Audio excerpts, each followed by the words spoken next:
¿Alguna vez has querido participar en una manifestación y lo pensás dos veces porque sabes que las cosas pueden ponerse violentas? En una de estas manifestaciones a mí me disparan en los ojos y perdí la visión total. Fue el 1 de diciembre del 2024 donde recibí 6 balazos de goma por parte de las fuerzas represivas del Estado. A mi hermano le ha caído en la parte del pecho, del riñón, y hay compañeros y jóvenes que han muerto en la cabeza. Yo llegué al lugar, estuve 5 minutos y me dispararon. Manifestarse es una forma de expresar opiniones y exigir cambios. Cuando las personas protestan, ejercen múltiples derechos humanos fundamentales como el derecho a la libertad de expresión y de reunión pacífica. Pero como hemos visto en las voces de personas que han vivido situaciones de violencia, los riesgos también pueden ser altos. La represión policial y el abuso del poder en estos contextos puede terminar en lesiones o incluso en desapariciones o asesinatos. Esto no solo deja heridas físicas, sino que también hiera la democracia. Es un elemento fundamental de una democracia, que la ciudadanía pueda expresarse no solamente en las urnas, a través de su elección democrática, sino que frente a distintas iniciativas, decisiones del gobierno de turno, haya la posibilidad pacíficamente de expresarse. Pero hablando hoy en día, yo ya casi no salgo a manifestaciones, salgo muy poco. No es como porque no quiera, sino que es por una cosa ya que va del trauma. El abuso policial, según el Alto Comisionado de la ONU para los Derechos Humanos, se refiere a cualquier acción indebida, desproporcionada o ilegal cometida por un agente de seguridad en el ejercicio de sus funciones, incluyendo violencia física, verbal, psicológica o institucional. Y se entiende por represión policial el uso de la fuerza contra ciudadanos, especialmente en el contexto de manifestaciones o protestas, con el objetivo de limitar o impedir el ejercicio de derechos fundamentales como la libertad de expresión y reunión pacífica. Ahora, antes de avanzar, dejemos algo claro. Sí, en ocasiones hay manifestaciones pacíficas que se tornan violentas, ya sea por disturbios de ciertos grupos, vandalismo, etc. Sucede. Las fuerzas del orden están ahí justamente para eso, para mantener el orden y para garantizar la seguridad de la población. También tienen el derecho a defenderse si son atacadas, para cuidar su propia integridad si están en peligro. Pero esa intervención debe ser proporcionada y debe procurar restringir al mínimo los derechos, especialmente de aquellas personas que sí se están manifestando pacíficamente. Sin embargo, en muchos casos, la intervención de las autoridades del Estado es lo que hace que manifestaciones pacíficas se tornen peligrosas y violentas. Son ellos mismos los que provocan y ese día en particular directamente no querían que la gente llegue a la plaza, entonces empezaron a disparar y tratar de persuadir la manifestación desde incluso antes de que comience. Las manifestaciones no pacíficas yo creo que vienen de parte de la policía, porque la policía es la que provoca a los manifestantes. Entonces, ¿cuáles son los lineamientos que deben seguir las fuerzas de seguridad para mantener el orden público? Hay estándares internacionales, hay incluso estándares específicos para el uso de la fuerza por parte de funcionarios encargados de hacer cumplir la ley. Amnistía Internacional establece ciertos estándares para el uso de la fuerza. Uno de ellos es el principio de legalidad, que indica que el uso de la fuerza debe basarse en reglas y que los agentes deben cumplirlas. El principio de necesidad sostiene que solo debe usarse la fuerza para proteger un objetivo legítimo, por ejemplo, la vida de una persona. El principio de proporcionalidad exige que la fuerza utilizada sea acorde a la amenaza. Amnistía Internacional también establece que cualquier uso de la fuerza debe ser objeto de control y rendición de cuentas. Y por último, sostiene que el hecho de que algunas personas ejerzan violencia durante una protesta no convierte a toda la protesta en violenta. Por supuesto que en distintas manifestaciones hemos visto en algunos casos participación de actores violentos o que, por ejemplo, atentan de manera directa contra policías que están tratando de frenar la manifestación. En algunos casos en los cuales se han visto, por ejemplo, envío de estas llamadas cócteles Molotov o bombas Molotov. Es cierto que algunas de esas cosas han existido en algunas de las protestas, pero eso no permite generalizar que toda la protesta sea el resultado de una infiltración criminal. La protesta es una magnífica forma de corregir al poder. A lo largo de la historia, las protestas han sido el motor de algunos de los movimientos sociales más poderosos. Han sacado a luz injusticias y abusos, han exigido rendición de cuentas y han inspirado a las personas para que sigan esperando un futuro mejor.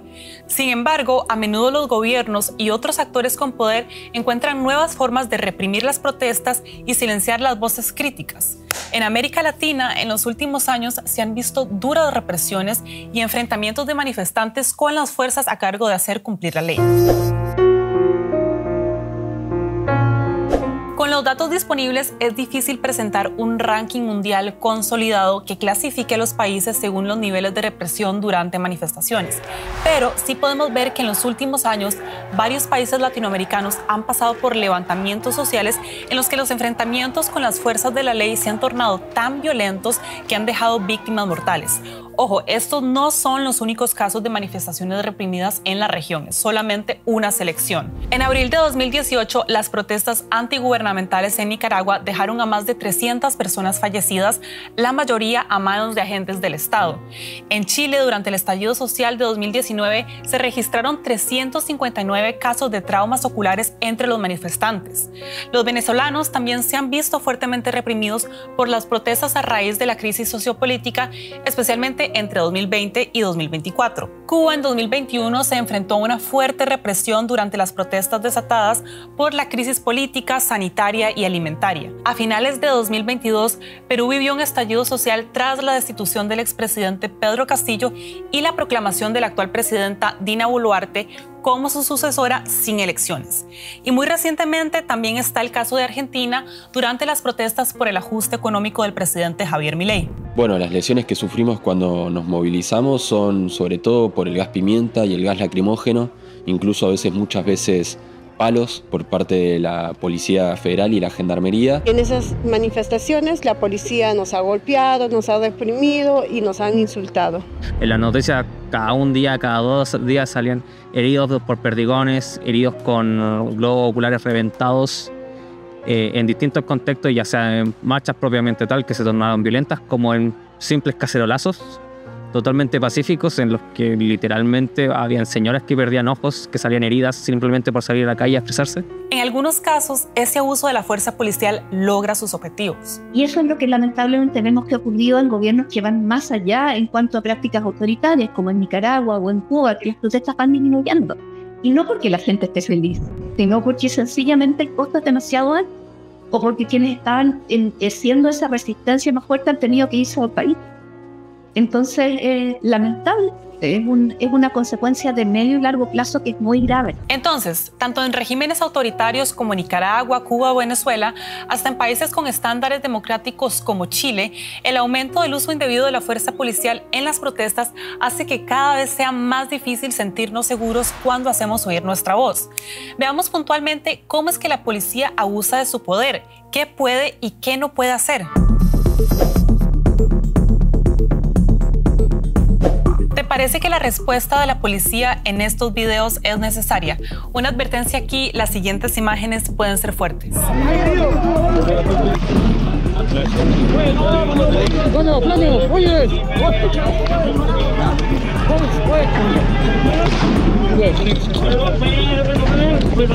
¡Oye, hermano! ¡Pero weón! ¡Pero weón! ¡No le para tu weá!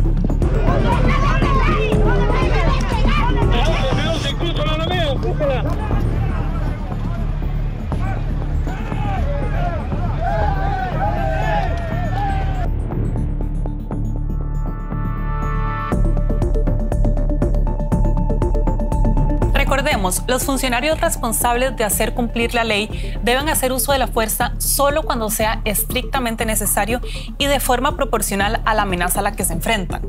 Eso, claro, es todo un reto. Muchas veces este análisis se tiene que hacer en cuestión de segundos, en condiciones complejas y peligrosas. Justamente para evitar la necesidad de recurrir a la fuerza letal, los gobiernos deben proporcionar a sus cuerpos de seguridad medios eficaces y menos letales y, claro, asegurarse de que estén capacitados para su uso. Las conocidas como armas menos letales son dispositivos diseñados para incapacitar, controlar o disuadir a una persona sin causar la muerte o lesiones graves. Algunos ejemplos son los bastones de defensa, los gases lacrimógenos, los cañones de agua, etc. Pero ojo, se llaman menos letales en lugar de no letales porque a pesar de que no están diseñadas para matar, existe la posibilidad de que tengan efectos letales. Pero es evidente que en América Latina ha habido un uso abusivo de equipamientos, de armamentos destinados a la contención en principio de protestas, y que la forma en la cual se ha hecho uso de ellos ha tenido impactos en algunos casos en la vida y en muchos otros en la integridad física de las personas. Por ejemplo, el fotógrafo argentino Pablo Grillo quedó en estado grave con rotura de cráneo a causa del impacto de una cápsula de gas lacrimógena en una manifestación en Buenos Aires el pasado 12 de marzo. En Argentina, las protestas han aumentado desde que el presidente Javier Milei puso en marcha su plan de ajuste del gasto público. Todos los miércoles, los jubilados se concentran en pequeños grupos para protestar por el declive de sus pensiones. Pero el pasado 12 de marzo, la manifestación tomó fuerza cuando sindicatos, movimientos sociales e hinchas de diversos clubes de fútbol se unieron para apoyar a los jubilados. La represión policial en las manifestaciones ha ido en aumento desde la llegada del presidente Javier Milei al poder, y la de ese día fue el mayor despliegue policial desde que Milei llegó a la presidencia en diciembre de 2023, según medios locales. La gente no estaba haciendo nada, de una cuadra para este lado del Congreso, y vinieron las motos y empezaron a desplegar toda la gente, pero tiraban como, ¿a qué me importa? O sea, no sé si a las piernas, no, para todos lados. Amnistía Internacional, de hecho, ya ha denunciado retrocesos significativos en el derecho a la protesta en Argentina, documentando casos de abuso de fuerza policial. Ya habíamos visto, por ejemplo, hechos de violencia policial bien brutales, y lo constatamos directamente con Amnistía Internacional en las protestas en Jujuy, que fue previo al gobierno de Milei. Pero por otro lado, el gobierno de Javier Milei ha profundizado esto, sobre todo por la vía de una serie de normativas administrativas, de regulaciones administrativas que permiten o dan más permiso para que las policías actúen de determinada forma. Muy famoso fue lo que se conoció como el protocolo antipiquetes, que básicamente lo que dice es que cualquier persona o cualquier grupo que impida el tránsito vehicular se trata como que estuviera cometiendo un delito flagrante. En su informe mundial 2025, Human Rights Watch criticó la actual administración argentina por implementar medidas que obstaculizan el derecho a la protesta pacífica. Destacó que el protocolo para el mantenimiento del orden público presentado por la ministra de Seguridad, Patricia Bullrich, criminaliza las manifestaciones y otorga amplios poderes a la policía. El protocolo antipiquetes había derogado la resolución que prohibía el uso de lanzadores de gases lacrimógenos. Al derogarse esa prohibición, se activa el lanzamiento de estos gases lacrimógenos a través de, digamos, unas pistolas que lanzan este tipo de gases, y pudimos documentar, lo publicamos justamente hace un par de semanas, el uso de estos lanzadores de gases en una manera horizontal y no de manera parábola. Según Amnistía Internacional, un proyectil de gas lacrimógeno de aproximadamente 100 gramos que viaja a 70 metros por segundo tiene la suficiente potencia de causar heridas graves o incluso la muerte. Un disparo a una distancia de 30 metros que golpee directamente a una persona podría ser letal. Desde ya que este gobierno, en todas las represiones donde Patricia Bullrich ha aplicado el protocolo, son las represiones donde recibimos gases, también ese año en el verano quemaduras en la piel por un gas nuevo que habían incorporado, una quemadura química. Las directrices de Naciones Unidas también indican que es imprescindible que estas armas sean precisas. Por ejemplo, en el caso de los proyectiles de impacto cinético, como las balas de goma, deben estar diseñadas de manera que los tiros no se dispersen porque pueden ser peligrosos si impactan donde no deben. Si alcanzan zonas sensibles del cuerpo, las consecuencias pueden ser fatales. Yo perdí la vista inmediatamente en ese momento. Tuve un estallido ocular, o sea, se reventó el ojo. Escuchen bien, a finales de 2019, Chile alcanzó el récord mundial de lesiones oculares durante el estallido social. A nivel internacional, haciendo una revisión de los últimos 27 años, tomando todas las series publicadas respecto a personas que fueron dañadas con armas no letales en manifestaciones o áreas de conflicto, y estoy incluyendo Israel, Palestina, Jerusalén, Gaza, entre muchos cortes. En total son más de 1.900 lesionados por balines, y de ellos 300 tenían lesiones oculares. Nosotros tenemos ese número en 2 semanas. Uno de los casos más conocidos es el de Gustavo Gatica, quien perdió la visión en ambos ojos durante una manifestación el 8 de noviembre de 2019. Esto fue un día viernes en la Plaza Dignidad, que fue como el epicentro de las manifestaciones de aquellos años. Recuerdo que a mí me sacan de la plaza los equipos médicos que se instalaban ahí.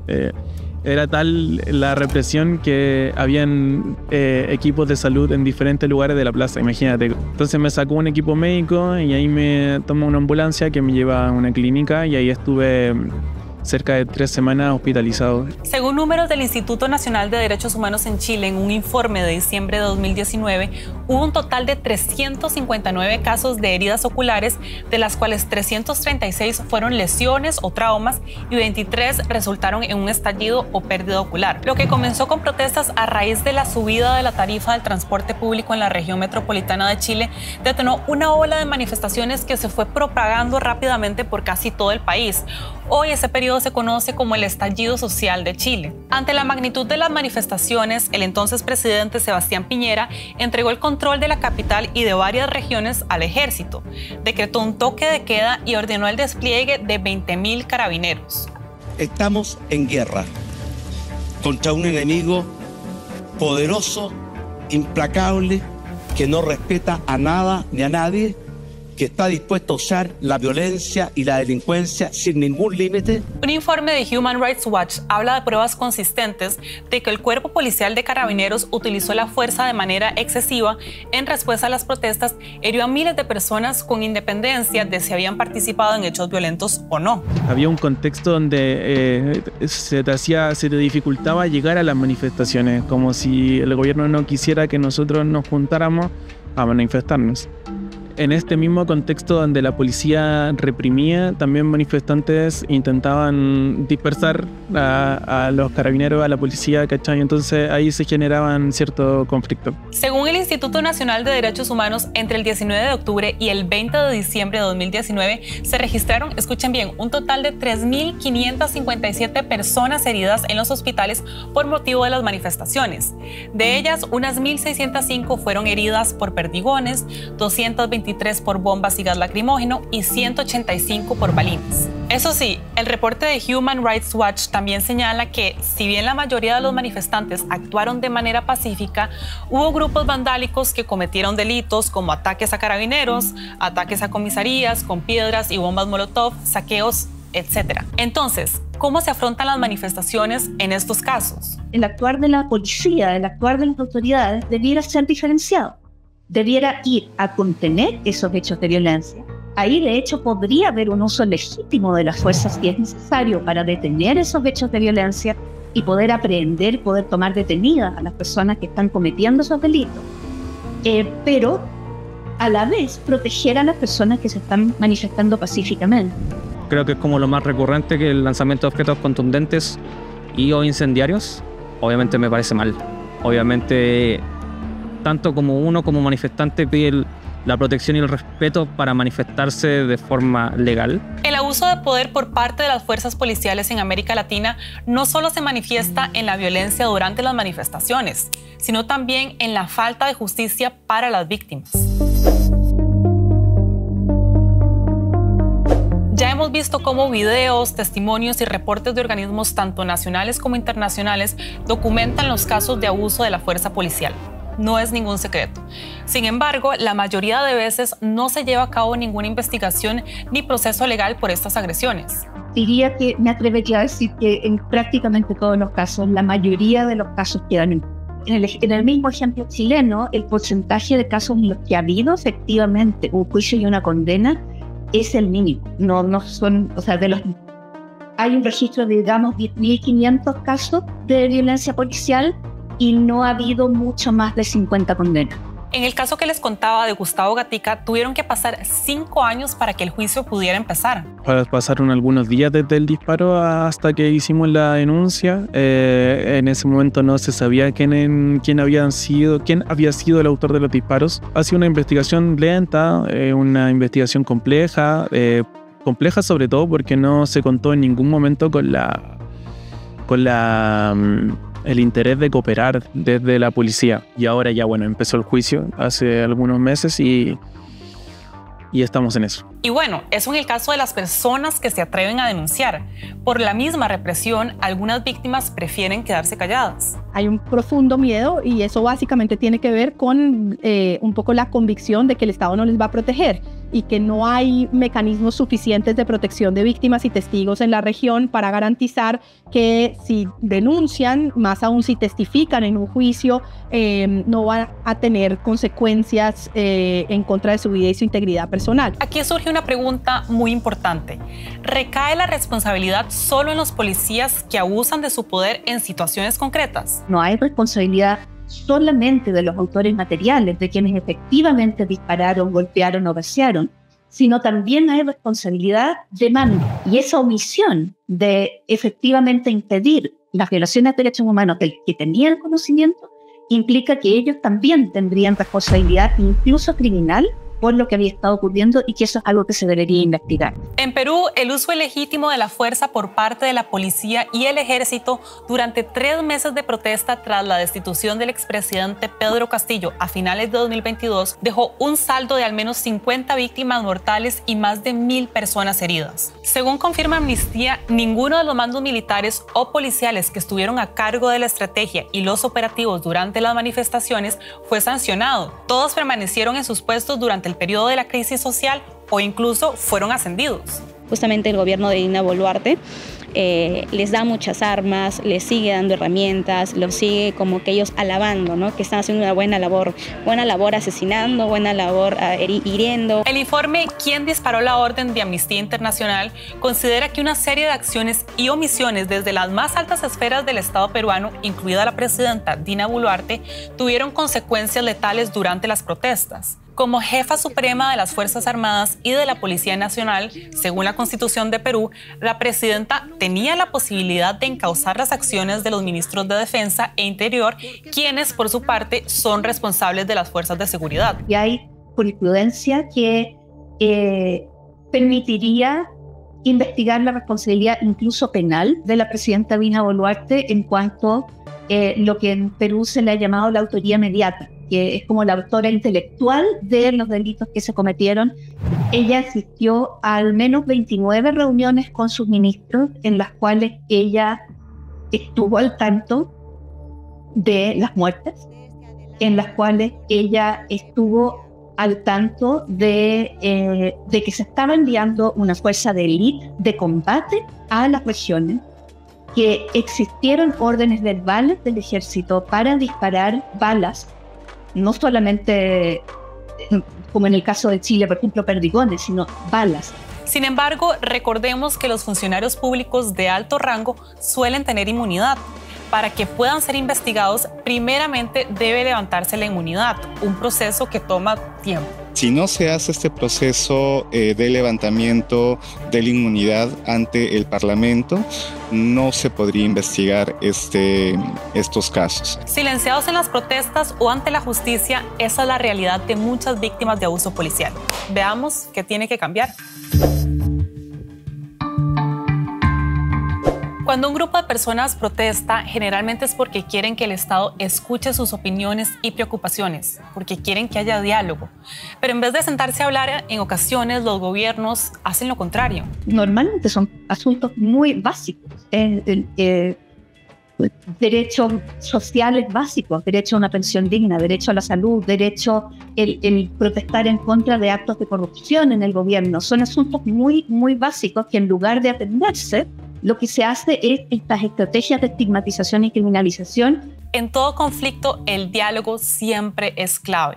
A raíz de las protestas masivas de 2019 en Chile, Carabineros ha buscado modernizar sus tácticas de manejo de manifestaciones.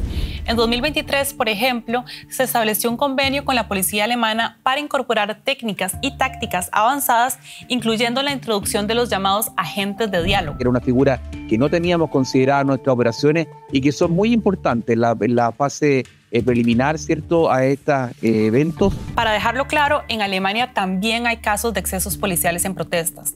En este ejemplo, hablamos de estrategias desarrolladas justamente para intentar evitar esos excesos y que puedan servir en otros países. Los expertos también insisten en que las fuerzas de seguridad deben mejorar su capacidad para distinguir a aquellos grupos que están siendo violentos en la protesta, Como dice el dicho, no deben pagar justos por pecadores. Por ejemplo, hay fuerzas policiales en Europa, como puede ser el caso de Alemania, que tienen inclusive un mejor sistema de inteligencia, el uso de nuevas tecnologías para poder monitorear que las manifestaciones se realicen de una forma pacífica. Pero para víctimas como la colombiana Lady Cadena, quien perdió un ojo por una bala de goma mientras se manifestaba en Bogotá, y para organismos como Amnistía Internacional, debe haber regulaciones más rigurosas del tipo de armas que puede usar la policía durante las protestas.